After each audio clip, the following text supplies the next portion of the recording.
While I'm new to Volunteers of America as an employee, I like to think that I'm certainly not new to the spirit of Volunteers of America.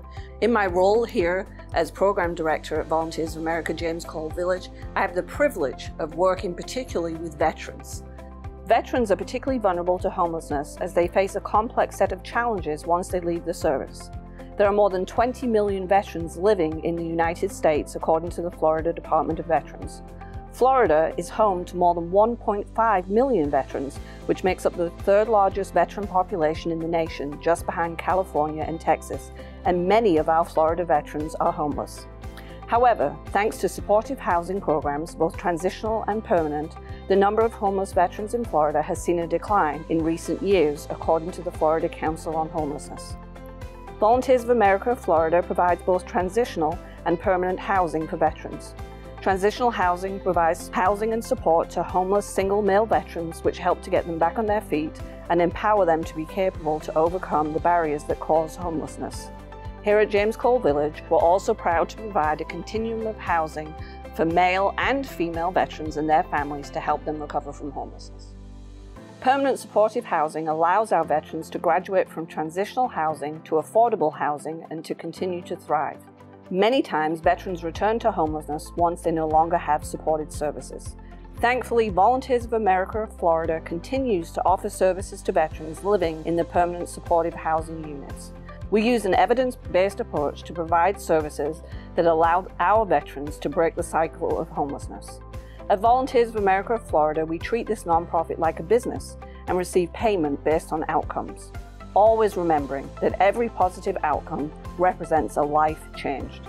It is our drive to meet those outcomes that allows us to strive to achieve our mission, empower those we serve, and help them to make long-term change.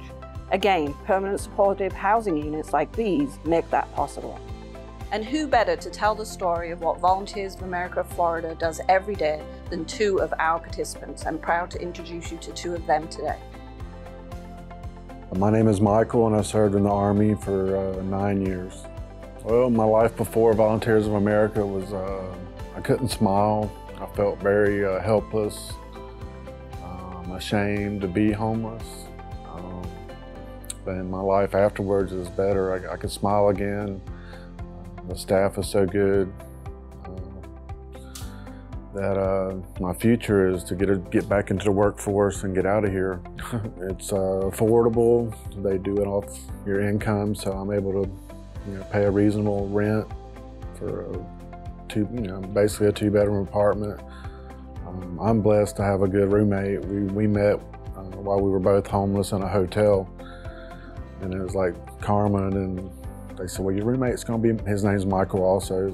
So it was nice to come here, and it's like, wow, I had a familiar face right off the bat. Hi, I'm Ken. I'm from New York. I'm a United States Marine. I served 5 years. At Volunteers of America, it's been very supportive. There's a huge networking between VOA and the actual VA. It's through Volunteers of America that I've been able to network with the VA as far as CWT goes, the Comprehensive Work Therapy, HUD-VASH program, Section 8, aftercare, intensive outpatient that I've been able to do here through the VA. And the VA Volunteers of America have provided that safe arena in order to do that with. If it weren't for programs like Volunteers of America, I have huge issues with depression, and the options that I was facing beforehand weren't very good. So I was more or less like a ghost in my own life. I was just going through the motions. There was no hope. There was no real direction there.